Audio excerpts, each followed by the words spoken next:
Hello, everybody. It's time. It is finally here, and we are here to talk about Matt Reeves, the Batman. The Batman. The Batman. Same Bat channel. Um, and yeah, I'm Trevor. This is Thomas. We decided to do this review separately because we needed to talk about this movie. We both We saw it wanted to, yesterday. exactly.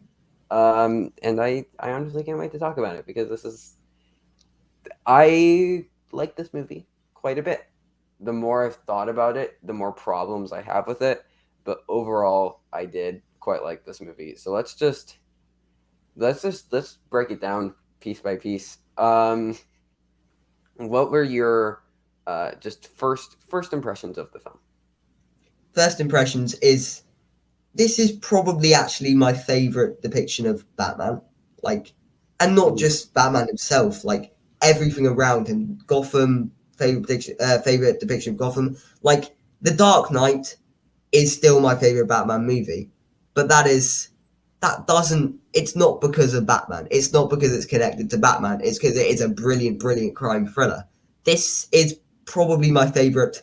You know, this doesn't really make much sense in the way I'm describing it. Yeah, Batman movie, like it's that my makes favorite sense. depiction of the whole lore, the whole world behind it. The Dark Knight's the best film. The Batman is the best Batman movie. There we go. Yeah, that is a good way of describing it. So yeah, it's fair to say I really, really enjoyed it. It's not a film for everyone. It's not an action-oriented film. If you want Nope. that, you're not going to get it here. There really isn't much action. Like it does get into action in the third act, but not in the way you might typically expect with superhero films. It's not that kind of movie. It is instead a brilliantly crafted crime detective thriller, and that is what I wanted from the film, and that is what I got from the film. People do complain that I've heard complaints that it's too dark, and they want to light to Batman again. I don't want to lie to Batman again. I like dark Batman. Like the 1980s, 1990s Batman movies, they don't really work for me. I don't like them. I Neither like for me. I like dark, gritty Batman. Like I like the Nolan trilogy. I like this. The best version of like fun Batman is Lego Batman, and that Yep. doesn't really count to be honest. Let's be honest. So yeah, I enjoy the dark tone. Everything about it beautiful. Matt Reeves directs this film beautifully. Cinematography wonderful. Sound design wonderful. Great Score Fraser. great. Yeah, everything technically about this film is very well crafted. There's problems with it, sure. It's not a perfect film by any means, but I'm sure we'll get into them when we do a more, deep dive into the film itself. Yeah. So okay, I have some hot takes as far as my Batman rankings. I think that the Lego Batman movie is the best Batman film. I'll be completely upfront. I think that the Nolan trilogy is a little overrated.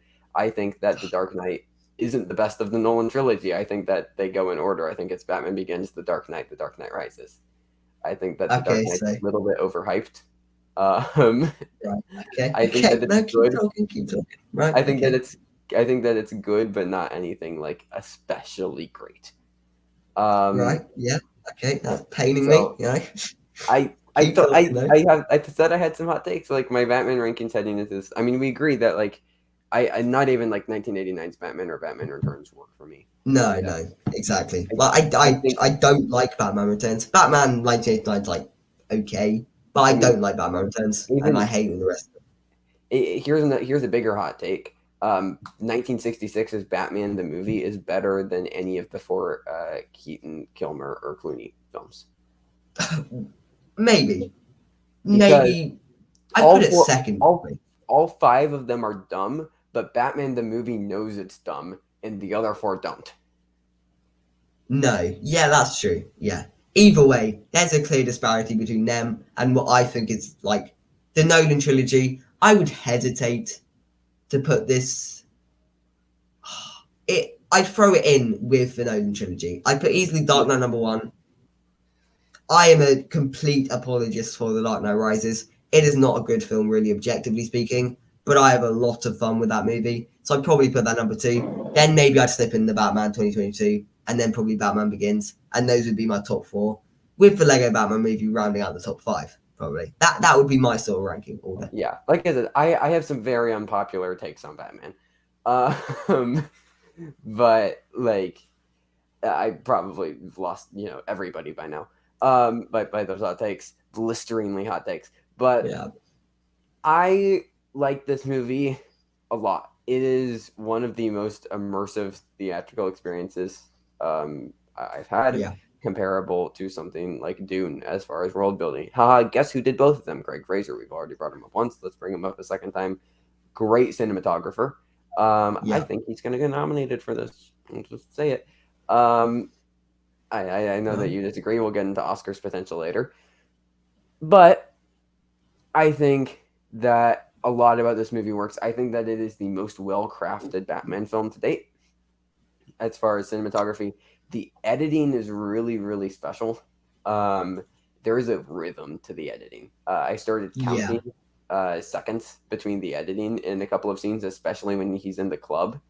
And there is there's patterns with the editing as far as the cuts, or when he is working with Selena Kyle on some, without spoilers, working with Selena Kyle on some like undercover stuff. Um, Mm, a lot of the editing back and forth between two different locations is so well done. Like I can't wait to watch this movie again just for the editing. The fight sequences are really well edited. It doesn't take any of the momentum out of like any of the kicks or the punches. It still feels so grounded. This is probably my favorite Gotham. Um, yeah.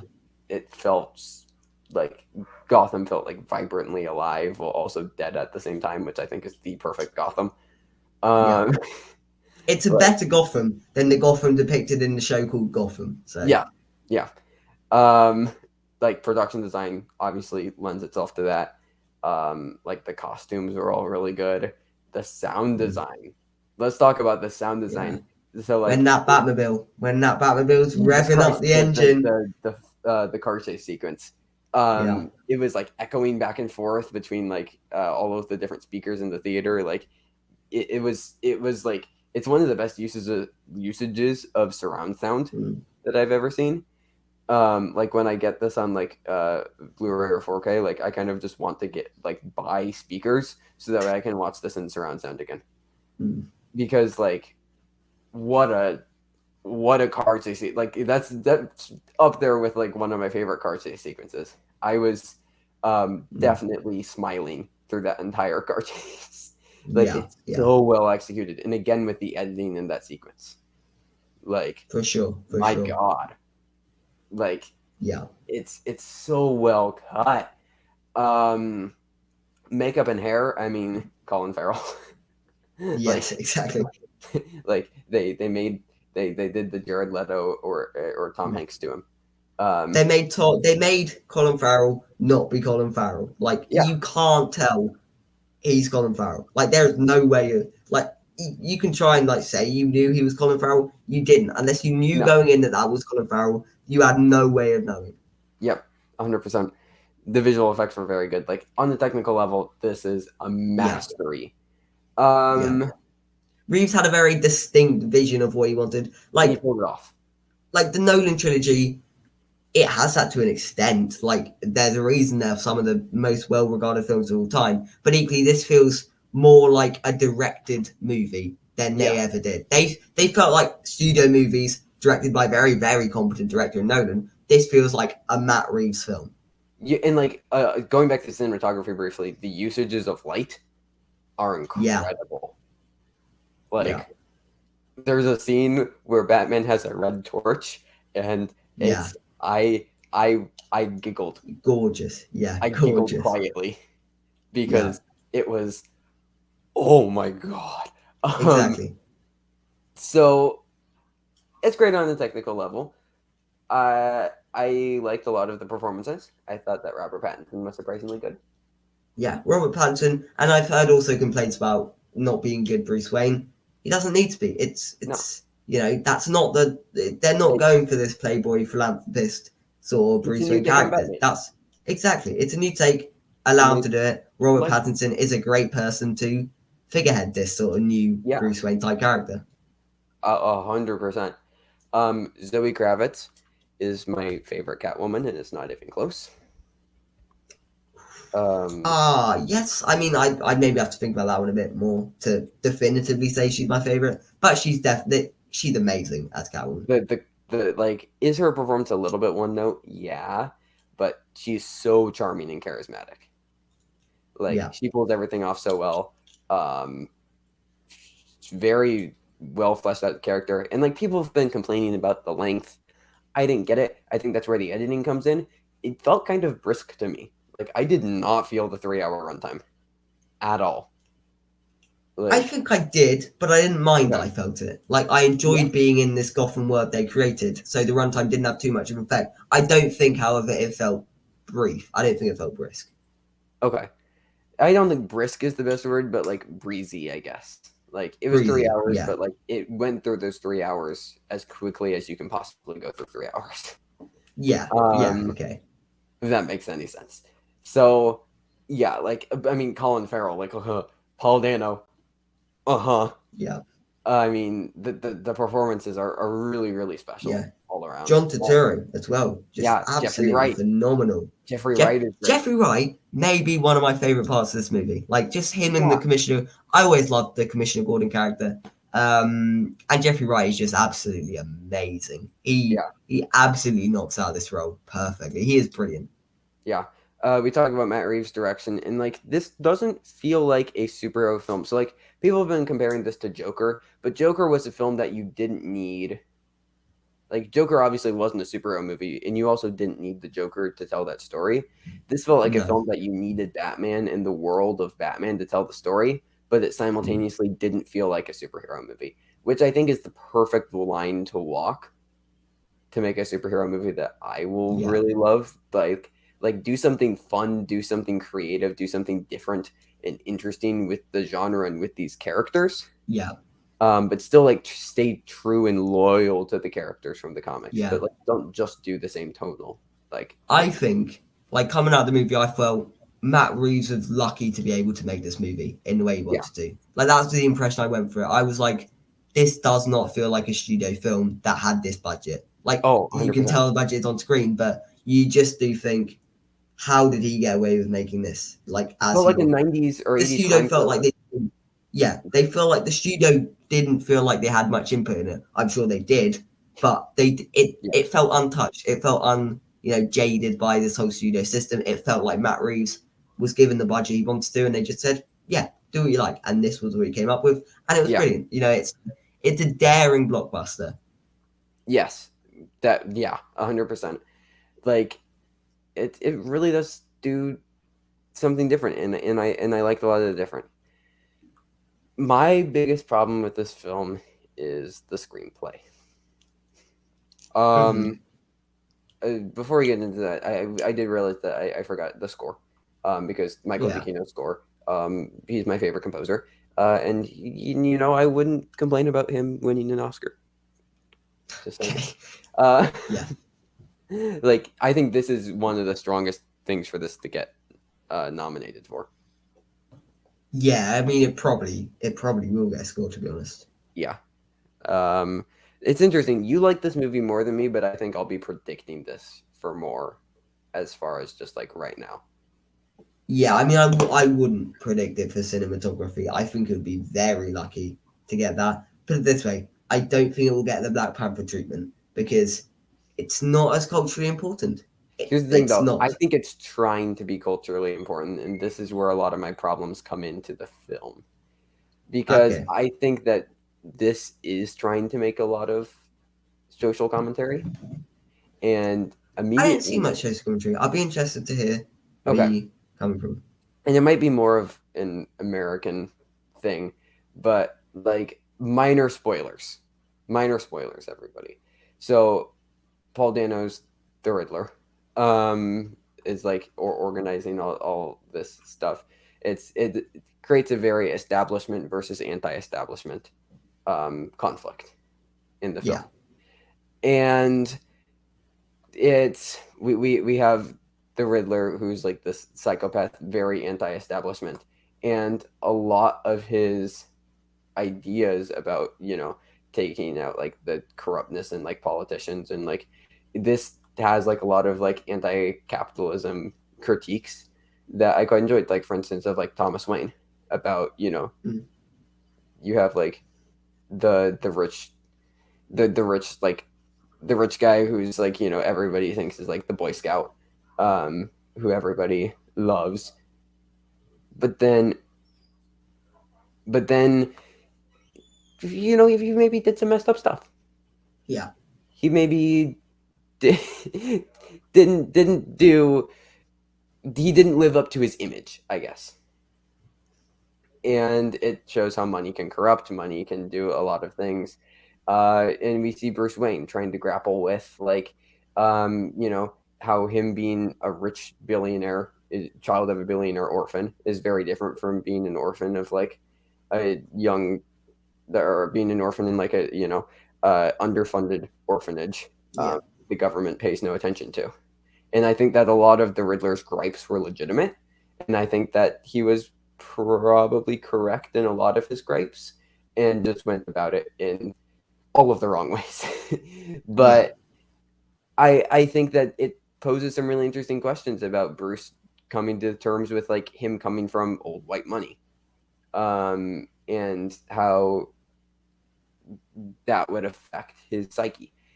And I think these are all really interesting ideas to set up, but that wasn't really followed through with Bruce, with him reconciling with that.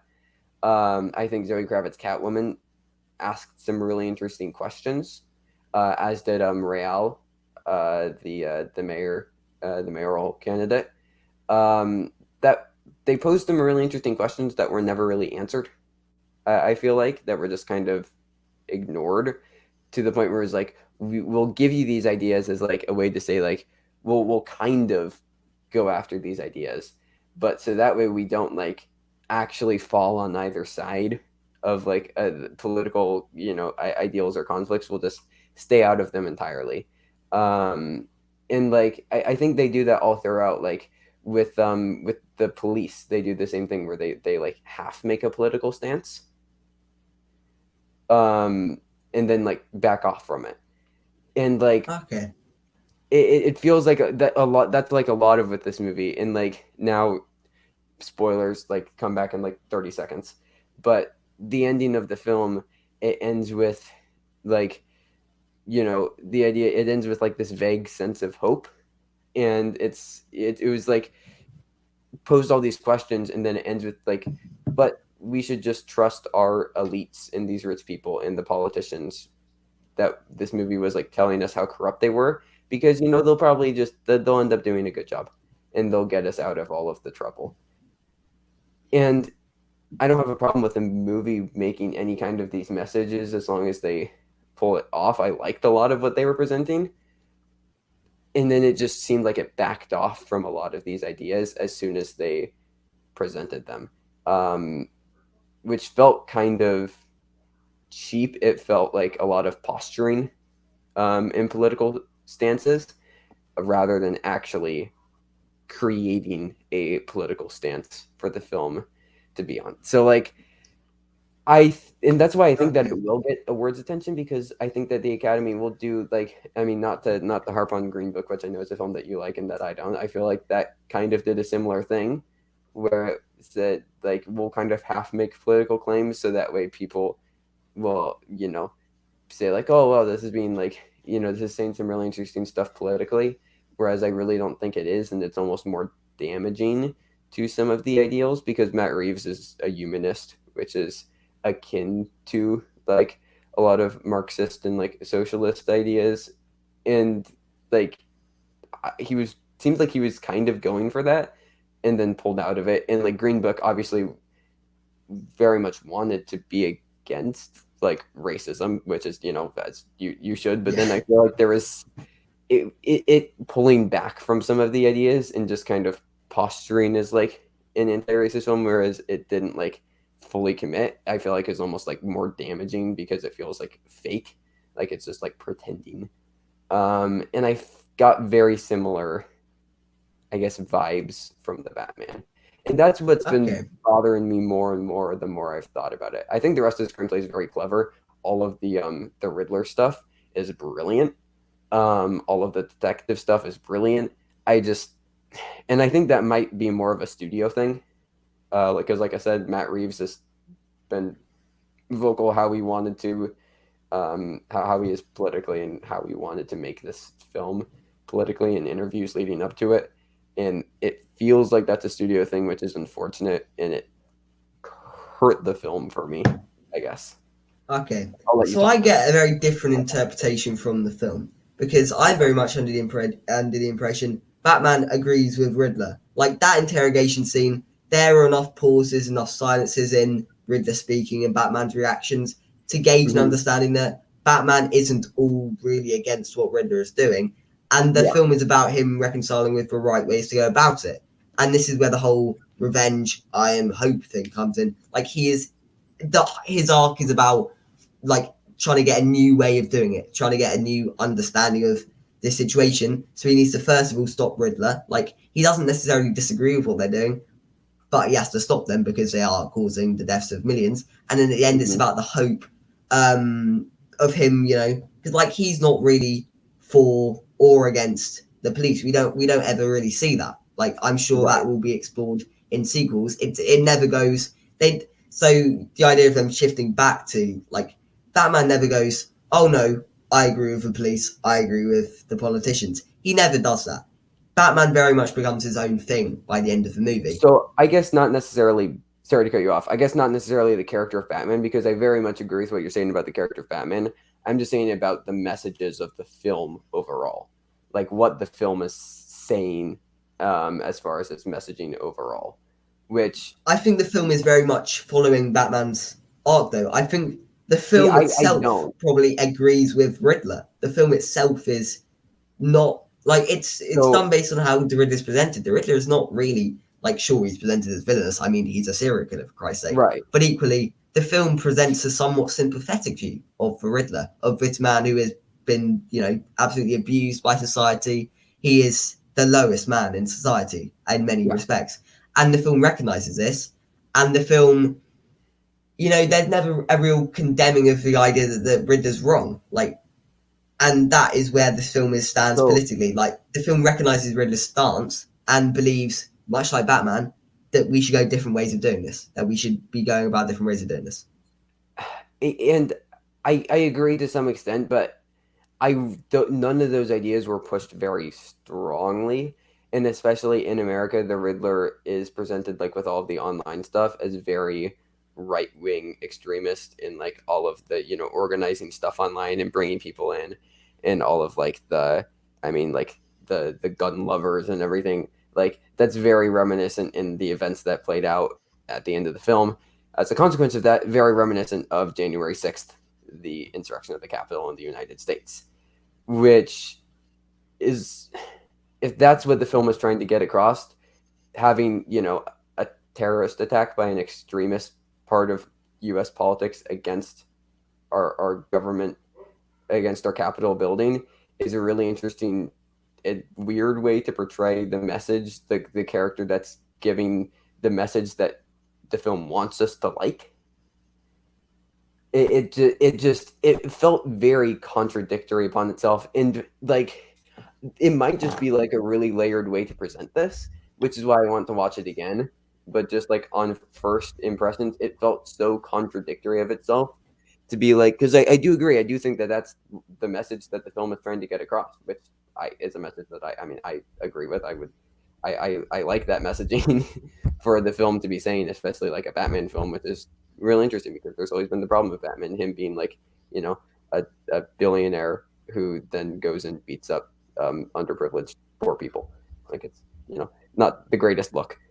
And No. like I think that if you want to break it down into like the simplest form of possible, but like and I think the Riddler's character is really interesting as far as somebody who was neglected and overlooked and failed by society and failed by the system, rather than just being like an outright terrible person. I mean, he obviously needed mental help and wasn't afforded it because he was seen as last stand by like the politicians and all of the rich elites and everything like that. And that's a really interesting thing to point out. I love that it's doing that. It just didn't.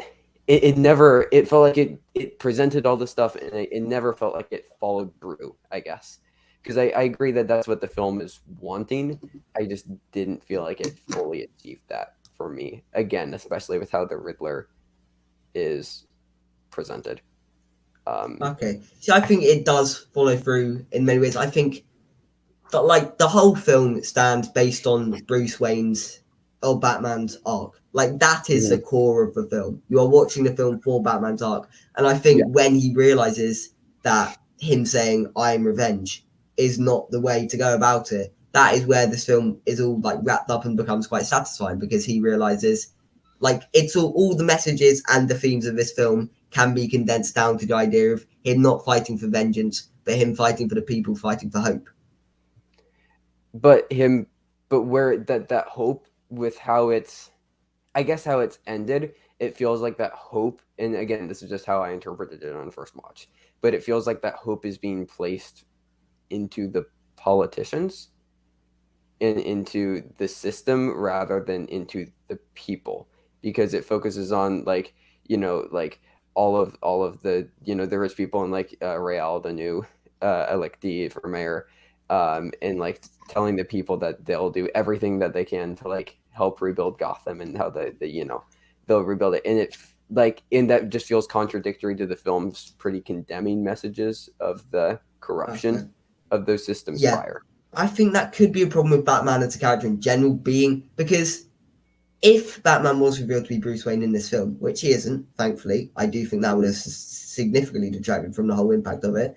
But because Batman isn't revealed to be Bruce Wayne, the people can place their hope in Batman as just an ordinary citizen like them. They don't need to, like the audience knows that it's Bruce Wayne, but Yeah. the actual people of Gotham themselves, who this message is going to, and then thus the people like Batman is an ordinary figure. Batman is an everyday person. Yes, he is Bruce Wayne, but in this film, he's not. He's to the people of Gotham, to the Yeah. people that he is instilling hope into. He is just like them. He is not a politician. He is not above them in any way. And that's why I'm glad they didn't reveal he's Bruce Wayne because I think that would have significantly detracted from the overall Right. messaging But I of mean, this the film. fact is that he still is That is the slight problem. He with still like, is Bruce Wayne, and that is a problem with the and Matt character in Reeves is general, not just this film. lying to them, saying that he's like on the same level as them, but he's really like, economically a class above them. But like, and it's just, I don't know. It felt very weird and messy, and like these are really great ideas to tackle. I just, Yeah. like you said, inherently this is a problem with the character of Batman, that I don't think that this tackling these ideas necessarily works for the character of Batman. I do think they handle it better though, because of Robert Pattinson's very low key portrayal of Yeah, Bruce no, Wayne. I He think does not that want to be works. Bruce Wayne. It is Yeah, very clear throughout. He does not want to be Bruce Wayne. He does not want to go to the event as Bruce Wayne. He does not really want even the money of Bruce Wayne. There's no real reference to Bruce Wayne being that rich. Like, sure, it's known he's rich. right. You don't see it though. You I don't mean, see well, him going around to clubs. You don't Rael see him says, partying. like, your family has a history in philanthropy. It seems like you aren't, Yeah, doing but anything. he It seems doesn't like he spend has lots of money. Bruce, yeah. Bruce Wayne does not spend much of the time in the movie, though. The movie is about the Batman, and Yeah, therefore I think it can get away somewhat with this slightly murky messaging because yeah. the Batman is the person they put the hope into. The Batman is just like them. They are not putting their hope into Bruce Wayne. If he was real to be Bruce Wayne, as I said, that's where we get a I, problem. I, But since they don't reveal it, it's fine, I think. I think as it's presented in the film, it works. But if you think about the world within the film, I Yeah. don't think it works. And that's where the messaging gets really messy for me. And just to be clear, I'm saying all this, I still really, really like the movie. This was, I've seen, it's been about 24 hours or so since I watched the film now. And it's just, these things have just been bothering me the more that I've thought about them. Like you said, within the context of the world, not necessarily as it's presented. So it's not the biggest complaint in the world. I just, it didn't necessarily work for me in all of those respects. Yeah.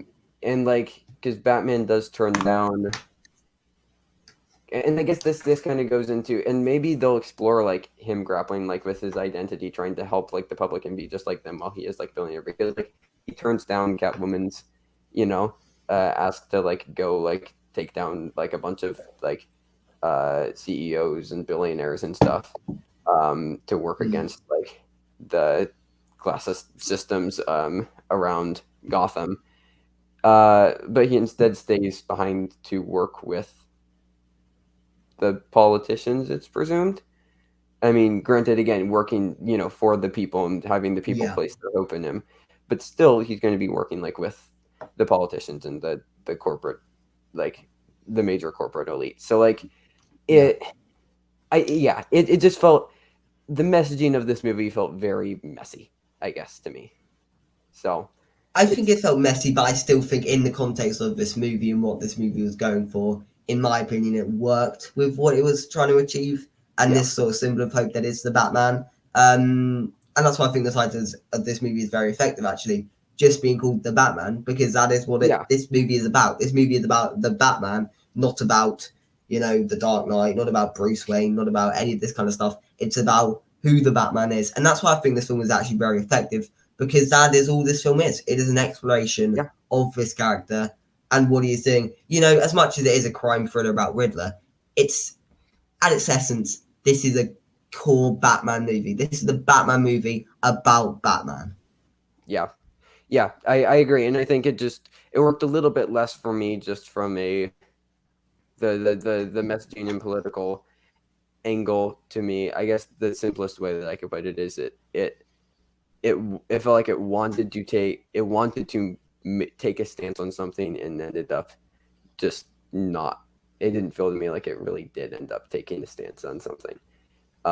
But that's two Yeah, interpretations in the movie, and everybody watching, you might have had a very different interpretation, and everybody's interpretation is cool because film is subjective, yeah, art is subjective. It's do I really need to say the thing? But this has yeah, been a fun discussion. I think we can round for it out by sure. talking Oscars potential because this is a lot of Batman talk, and I'm enjoying it. Also, I will say one thing about the storytelling, a nitpick, is a falcon a rat with wings? Like, that felt a bit, that felt a bit Well, off. is the penguin really necessary for the film?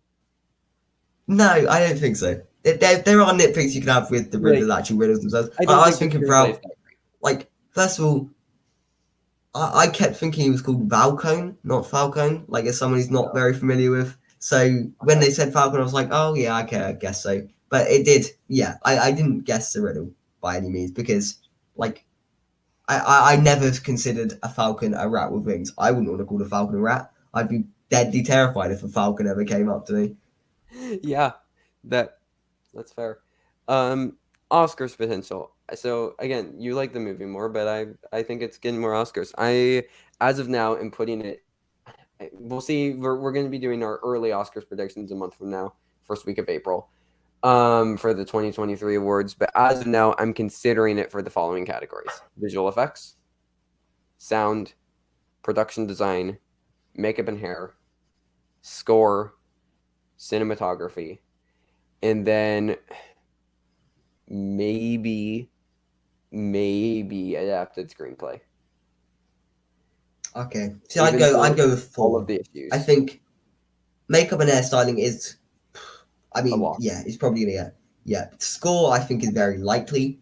Sound I also think you can make a strong case for, and visual effects I would also say are very likely. Those are the Yeah. four I think it'll get. I don't think it will break into cinematography, which is sad. Like, did War for the Planet of the Apes get into cinematography? I don't recall. I will double check. While I do so, you can keep talking. Yeah, I don't think it will get adapted screenplay. Because it hasn't been a major cultural hit as I think it wanted to be. In a way that Black Panther was. Black Panther was very significant culturally when it came out. Everyone was talking about it. Even Spider-Man No Way Home, which didn't even get very much. That felt more culturally significant than this. The fact that it was bringing everyone back to theatres. It was a wrap up of 20 years of filmmaking. Spider-Man No Way Home was culturally significant. Avengers Endgame was more culturally significant than this. This is not the superhero film that I think will break into Oscars. This is just a very good superhero film in a similar way to Logan was a very good superhero film. It's just one of those. It's I not got going to screenplay. break into the Oscars Logan crowd. got screenplay. So Did like I Logan know we're get talking about screenplay? cinematography, but Logan got screenplay. Okay, I didn't. Okay, I didn't remember Logan got screenplay. It maybe stands more of a chance in that one then, yeah. But in these sort of tech categories, in these sort of more prestigious categories, for the lack of better Mhm. terms, I don't know if Batman will be the one. I I don't guess think it'll be the I one to guess break here's the crowd. here's the thing. Like Marvel movies, DC movies don't usually have big Oscars, like previous nominees and winners, uh, like doing the cinematography or editing. This movie does have Craig Fraser. Like everybody agrees. Like critics are raving about the cinematography on this. Like everybody can agree that it's great. Um, so Craig Fraser, we are each predicting him to win an Oscar for Dune. He is now a 2-time nominee, potentially an Oscar winner along with that. He would be in the club, definitely. So I think that there's a possibility for cinematography. Granted, like yeah, it's only five nominees, so like it's early in the year. We'll see how it goes through the rest of the year. But I'm at least putting it on my list to consider it for early predictions. Yeah. And no, Yeah. all three of Matt Reeves' Planet of the Apes films only got Okay. visual effects. Yeah. I mean, Matt Reeves didn't direct the first one, but yeah, point still Oh, stands. Yeah. that's true. So, Yeah. but yeah, I mean, the only way like it could get into picture is if there is some sort of sort of justice for the Dark Knight. That sort of narrative Yeah. gets get behind because like the Dark Knight was everyone considers that was number six. That is why basically the Oscars went to 10 spaces in the nominees because of the Dark Knight. It's basically the Dark Knight rule. Here's So what I there will. you could consider justice for that if they are going to put it in picture. I would like to throw something out, Thomas. Um, Okay. Three Batman films have been nominated for cinematography: Oh, okay. The Dark Knight, Batman Begins, and Batman Forever. Well, okay, Batman Forever. That feels a bit different. Still, that Must got have been a weak year. a goofy '90s like comic book movie. Got that was in the year of Braveheart, and then like Oh I wow. guess there was Okay. like nothing else since Invisibility, and then nothing else. But still, like they still went No, for it. yeah, maybe I'd have to do. Okay, I will consider it then for Both cinematography. Batman Begins and The I'd Dark Knight, though. Like, yeah, exactly. The Batman Begins is especially the one that actually because yeah, I don't see this being the Dark Knight. This is not the next Dark Knight coming out of the film. I realize this is not going to be culturally significant in what 20 years. People are going to think that was a very good movie. People are not going to look back on it on the way we look back at the Dark Knight. But the Batman Begins one does fill me with a bit more confidence because Batman Begins, which again I feel like this film, 20 years time, we looked back on a similar way to how we look at the rest of the Nolan trilogy minus the Dark Knight. Very good films, but not anything more than that. yeah. I mean, and it's interesting because Batman Begins, I believe its only Oscar nomination was cinematography. Oh wow, okay.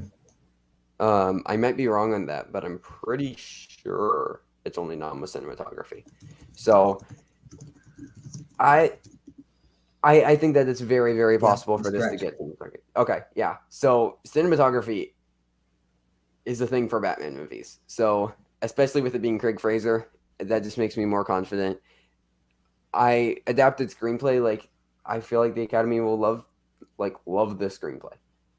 This feels like a very Academy friendly screenplay, as far as like a crime thriller like it. Especially since they nominated Logan, which I think this movie is very comparable to Logan as far as Actually is. a superhero movie that doesn't feel like a superhero movie. It No, transcends genre. Logan felt like a western. This feels like a crime thriller. So like yeah, I would feel again, it's March, but I as far as the ones that I'm considering adapted screenplay, cinematography, makeup and hair, score, production design, sound, and visual effects. Personally, I feel pretty good about those at least being in the top 10 by the end of the year in those categories. At least getting nominations somewhere. yeah. People are trying to say Paul Dano.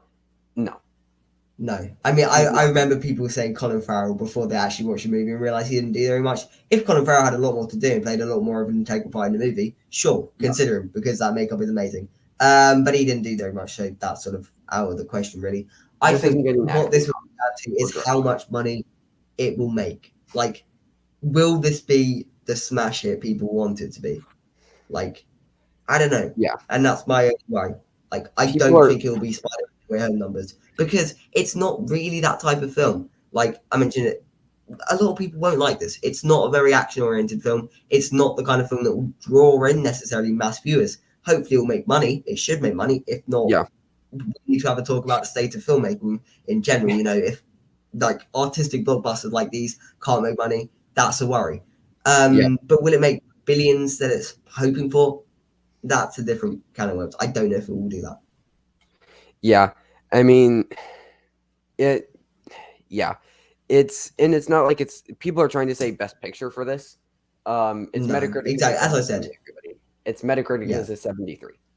As I I said, mean, the only way would be a justice for the Dark Knight campaign, and that's not really coming off the narrative of this film itself. So I don't yeah, really see that happening. I agree. I 100% agree. So I do think that this will get like I'm listing it for like at least putting it on my list for I think 7 awards: screenplay, cinematography, makeup, hair, score. Yeah, for seven different awards. I would feel good about this getting at least 4 nominations by the end of the year.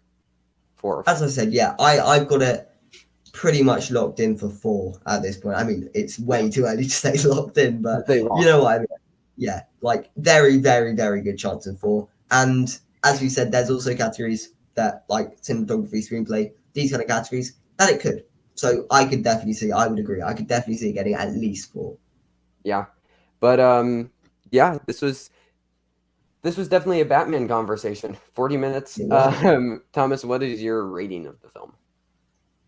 I'm going to go for a 9. I'm going to go for a solid 9. My letterbox was initially a 9. That was out of theater. I think I'm going to drop it down to an 8 for now, but I'll definitely be seeing it again, hopefully soon, and hopefully that can clear up a lot of my misgivings about the film to really have stronger Yeah. ideas about some of the stuff. But that has been our review of the Batman. Thank you all for watching. This has been a long one. This is our longest Yeah. review ever by far. Yeah. But hey, it makes sense. This is fun conversation. But Thomas, where can the people on the internet find you? You can find me at Payments Pictures and on Letterboxd at Thomas Gladstone. And you can find me at TM Comics Movies on Twitter, Trevor Mattson on Letterboxd, at The Basement on YouTube, and on the Banana Meter. Thank you, everybody, so much for watching. Plenty more stuff to come. Until next time, stay safe, everybody, and goodbye.